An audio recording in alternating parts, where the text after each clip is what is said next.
Hi, this is Corey Johnston, and today's lesson is going to be a continuation of a previous lesson from the second chapter in the book of James. We took it all the way up to the exact midway point, verse 13. We're going to take this 14 all the way home to 26. We're going to begin our review with something that I said in the chapter before the material we most recently covered.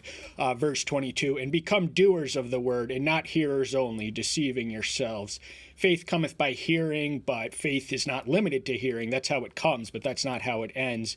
You have to learn what you live, and it's an experiential knowledge that is acquired through the practice of doing an activity. Action-oriented is the purpose of faith.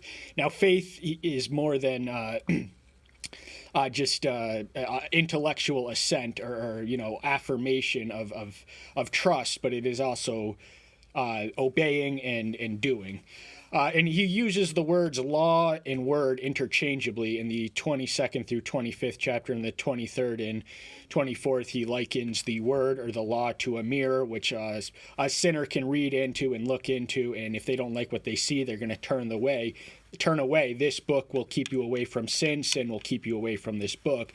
But the one who looks into the perfect Torah, that of freedom, and continues in it, not becoming a hearer that forgets, but a doer of the work, this one shall be blessed in his doing. So the blessing comes in the doing. And what do we read in Luke's 11th chapter? Blessed are those who hear the word of God and obey it. So the obedience is in obeying and doing, and it's not enough to listen or learn. We have to live.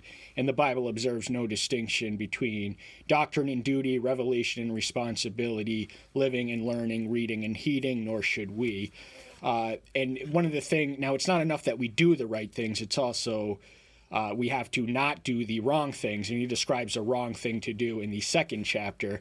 First verse, my brothers, do not hold the faith of our master Yahshua Messiah, the master of esteem, with partiality. The term brothers is gender neutral in the Greek original. Most English translations translate it as brothers. Some do add brothers and sisters. We don't really have a word like it, maybe sibling. But if we have partiality or discriminate or have prejudice in our midst, then we are belittling the character and the namesake of our religion. And as his name bearers, we carry an awful responsibility to represent him accurately to the world. So if we are discriminating in our midst, then we are emptying the religion that we practice. And he describes a realistic hypothetical of a congregant being attracted and allured by the fancy robes of a rich congregant who walks in, and disgusted by the poor who is shabbily clad. And he essentially excludes the poor person from sitting next to him and wants to sit next to the poor man, and the natural man gravitates to the rich people because they think they can get something out of them. They have the power to patronize them.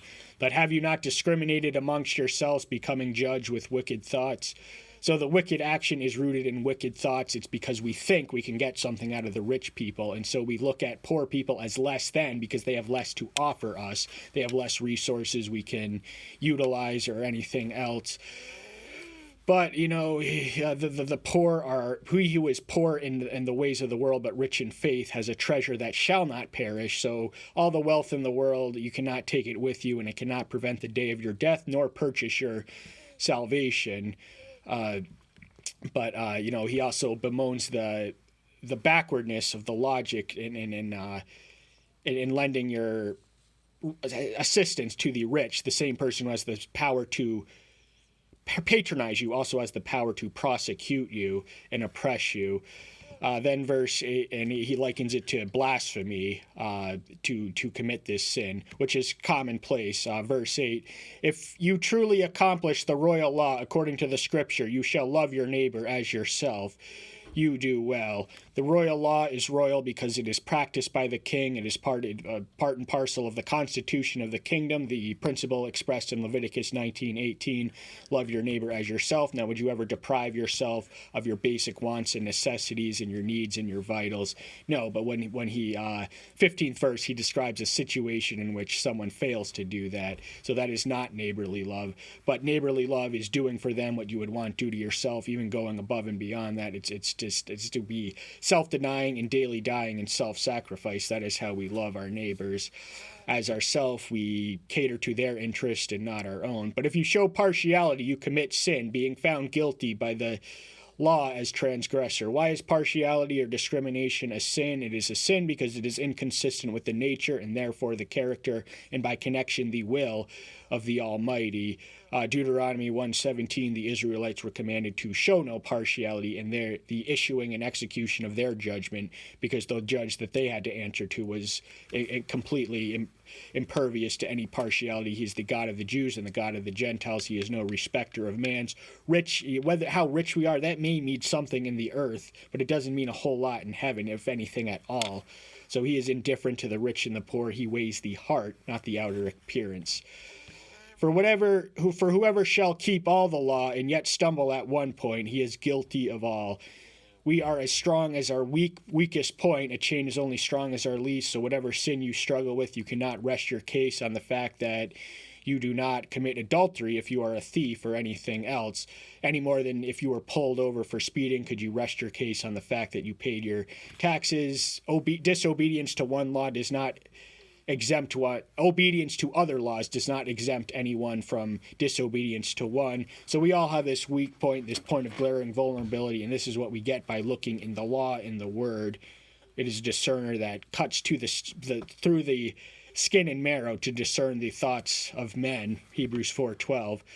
So we are exposed for ourselves, warts and all, and that's one of the reasons we have to read and heed the word. Verse 12, so speak and so do as those who are to be judged by a Torah of freedom.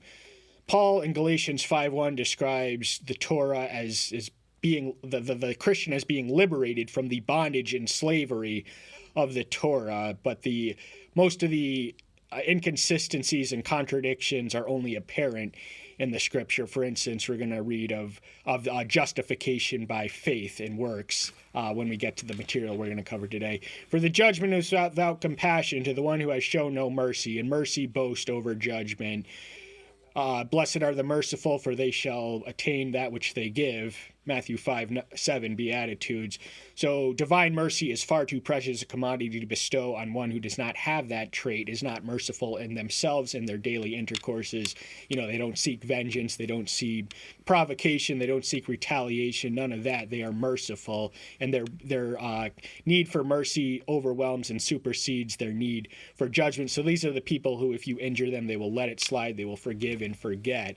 But we have a negative example in the parable of the unmerciful servant who almost immediately after being forgiven of an incalculable, inordinate sum of money, he hauled one of his lesser servants for an infinitesimal amount of debt that he'd owed him.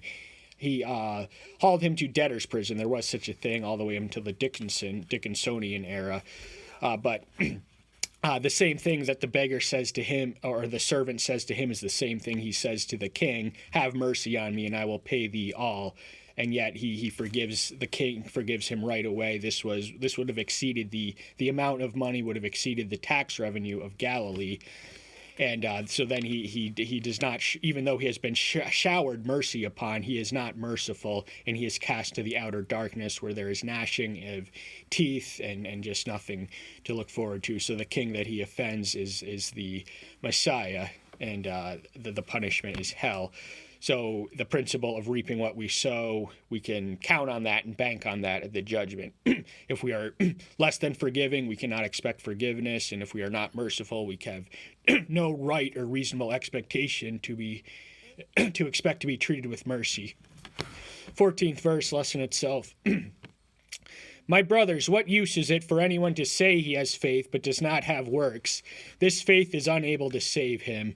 He talks about a lot of faiths in the section we're going to cover. He talks about saving faith here. He talks about dead faith in the 17th verse. He talks about demonic faith in the 19th verse. And he talks about dead faiths again to the 26th verse. So the faith that he's describing here is the faith that saves, and saving faith has a definite object. It's not enough that we believe any amount of faith in anything less than the object of the saving faith, which is the one who paid the price at the cross. So the jungle savage, they bow down to idols of stone, but their faith is to no avail because that idol cannot hear, it cannot save, and it cannot do it. But the other thing that James is not teaching here is salvation by works. He's not suggesting that we are saved by works, but faith. You can work your fingers to the bone, but that will not save you. But faith has to be completed by work. So the purpose of faith, if it is just belief or anything limited to that, then it is good for the believer or the faithful. But true faith is expressed in action. Faith is more than mere superstition and demonic faith. So saving faith involves the will. Dead faith involves the intellect. Demonic faith involves the emotions and the mind. And if a brother or sister is naked and in need of daily food, but one of you says to them, "Go in peace, be warmed and be filled," but you do not give it to the bodily needs, what use is that? So the same uselessness of an unsaving faith, a faith that is not prone to action or oriented thereto, will prove itself. The laxity and the lack of faith will come in this hypothetical where a brother and a sister is approached by one who is in need, and in pure and undefiled religion, as he describes it in the 27th verse of the first chapter, is visiting the widows and the orphans in their affliction. That's going out of your way. But this is when someone comes up to you, and the people who we need to minister seldom come to us at our convenience. But that is the meaning of ministry, the ability to respond in spite of the inconvenience. But these people seem to have a faith that is not, they think that their faith, they can trust God to provide, and their well wish is to no avail, because God is putting those people in their path for them to feed them and clothe them. So being destitute in the ancient world could deprive oneself of the bare necessities of life, daily food and clothing. So also faith, if it does not have works, is in itself dead. Dead faith is that which only motivates the mind and involves the mind, but faith that saves also involves the will and the emotions. So a faith that is dead is one that is just inert, does not respond to stimuli or opportunities, does not make the most of them as they come their way. They are content to settle on the mere intellectual assent to certain propositions.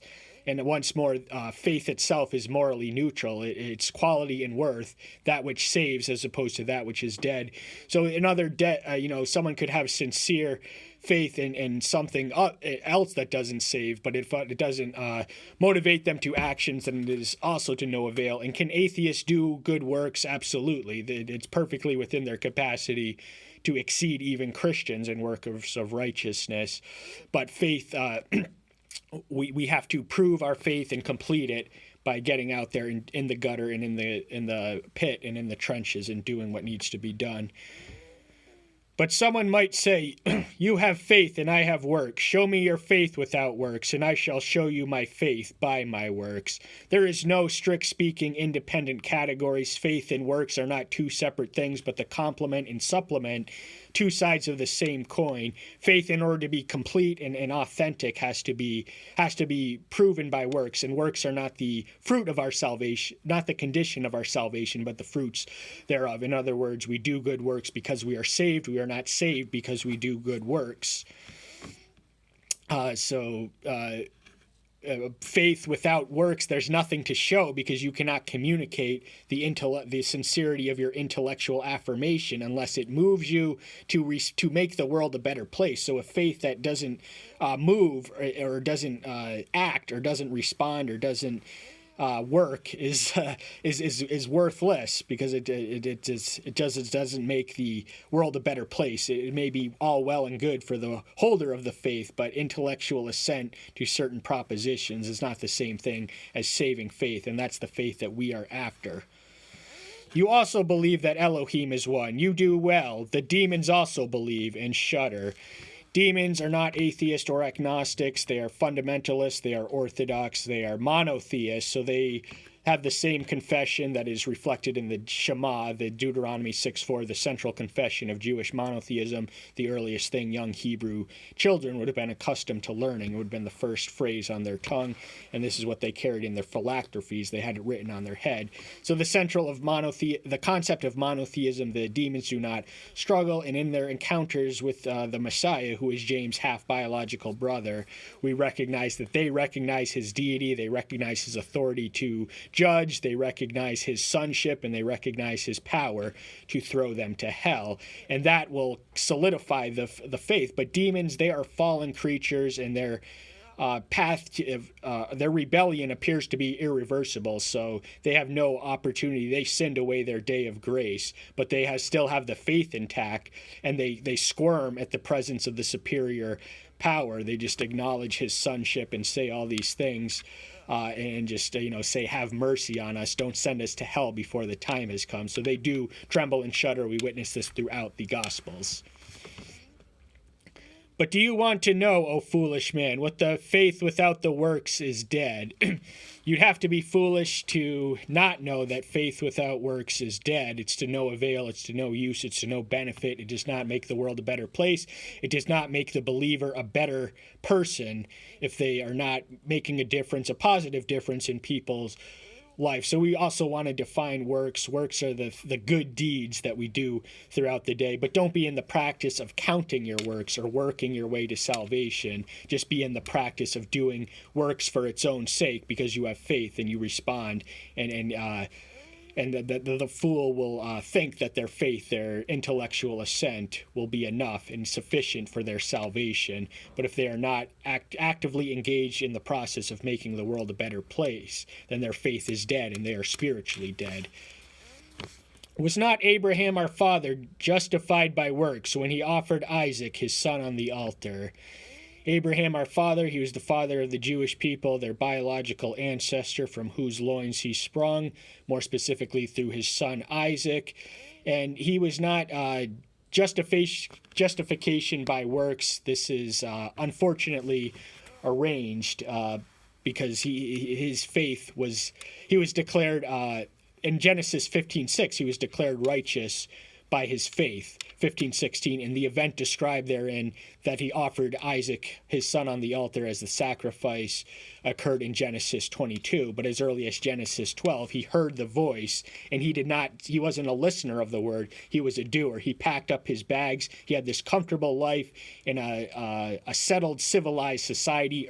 He became a wandering nomad to walk the desert for the rest of his life, where he would bear a children of promise and inhabit and get to glance on the land that would one day be him. And he only had the promise. He just had the promise that if you look to the sky or the ground below him, as numerous as the stars on the sky and the sands on the seashore, would be his descendants. But this faith motivated him to move and pack up his bags and leave. And why did he call him to sacrifice Isaac? Well, the author of Hebrews has an interesting perspective of this in the 11th chapter, because Abraham's faith in the resurrection, he knew that Isaac was the promised child. But the other thing is, Yahweh might have known that Isaac was becoming an idol in Abraham's life, and he had to theoretically and figuratively get rid of the idol by taking it to the altar. But justifications by work, we don't want to read that too literally. Do you see that the faith was working with his works, and by the works the faith was perfect? So he had to have faith that Isaac would not die, even though he was called to die. He had the knife and everything. He had the fire. He was good to go. And then an angel intervened and cutted him. But he had the faith, the unquestioning obedience. So he didn't demand an explanation. He just did what he was told. He didn't question. He just went there and did this because he had perfect faith. And so he went through the motions that he was called to go through, because he knew that the promised end would be in sight, that he would not actually lose Isaac, even though he was commanded to kill him, and he was determined to obey that commandment. He set up the whole thing, but then an angel intervened. But his faith was perfected because it had passed the test. When the opportunity for faith to move comes, and if it makes the most of it, then it passed the test, and then it is perfected. It is in the process of improving. It is... He was that much better of a man for having went through that, for having the unquestioning obedience to sacrifice his own son. Now, this practice would have been forbidden in the laws of Moses. This was the practice of Molech worshippers, child sacrifices, and Molech is still worshipped in our day. Look at all the abortion numbers off the chart. But as a general principle, child sacrifice, that was unique to Abraham, and we should not we would not kill or go through the motions unless we had the voice of God telling us to do it. And he trusted Abraham with that. So don't expect to be called to do that in your own life. But Abraham is exalted as an exemplar of this ethic and a personification of this principle. And so too is Rahab eventually. And James does the same thing with Job, who he exalts as an exemplar of the ethic of endurance and a personification of the principle in the 5th chapter, 11th verse. And the scripture was filled, which said, Abraham believed Elohim, and it was reckoned unto him for righteousness, and he was called Elohim's friend. So the events described in the sacrificial process was Genesis 22, but this quote is from Genesis 15:6. So this was an earlier occasion in his life, and he proved it. That's when he was still known as Abram. He did not receive the name Abraham till the 17th chapter. But the righteousness that was reckoned to him, another way to impute that, translate that is it was imputed to him, and that's what happens to our exchange at the judgment through the imputation and the exchange of the one whose sinlessness we appropriate vicariously. And he is labeled a friend of Elohim in 2 Chronicles 27 and also Isaiah 41:8. And a friend is we are his friends if we obey what he commands in 15th chapter. So we have the same exalted rank and station that Abraham and Moses did if we obey. You see then that a man is not justified by works and not by faith alone. So he is not contradicting the doctrine which is set in stone as an eternal principle of justification by faith. Martin Luther words it nicely. We are justified by faith alone, but not a faith that is alone. The faith is more than just the belief. It's also the belief. So in order to attain the belief, we have to perfect it in the process of doing things.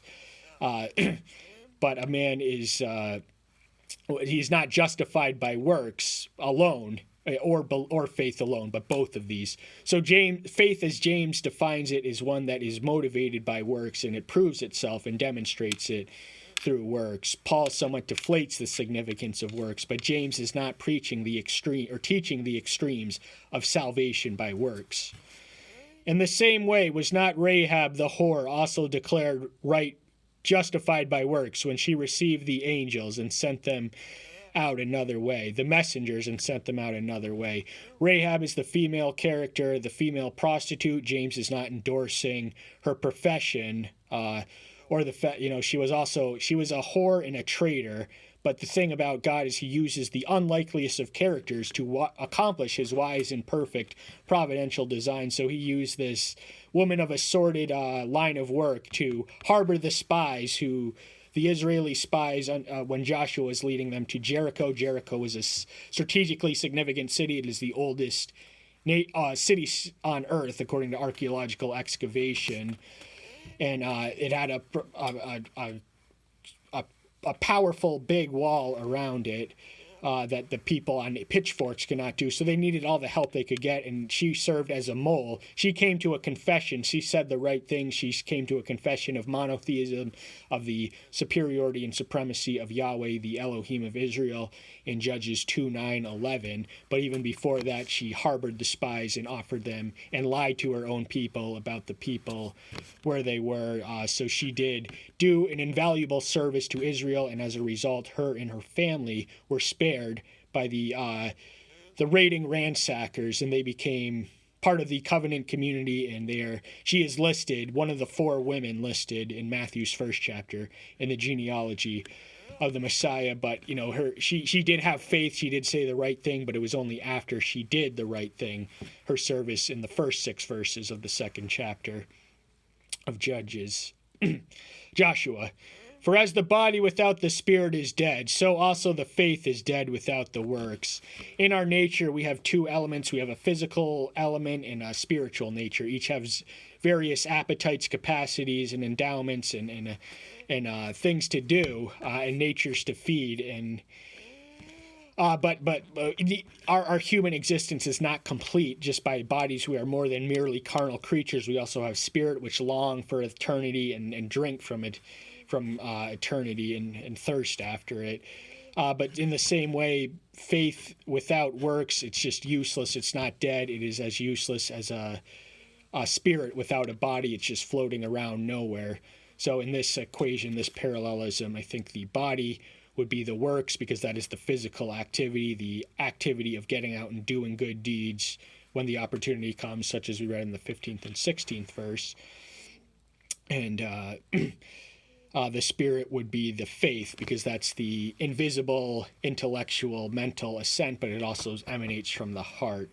But remember, we are after saving faith, which has a concrete object and improves itself and refines itself and perfects itself in the process of being busily engaged in spreading the kingdom. That is the work we need to be do.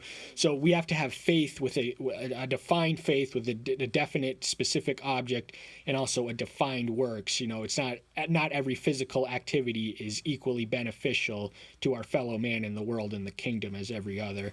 But we don't want to have dead faith. We don't want to have useless faith, and we don't want to have demonic faith. We want to have the faith that saves. And this is one of the ways we develop that faith, is through works. That's all the time we have for today. Thank you so much. I'm so glad you're here. Stay tuned until next time. I'll see you then. Bye-bye.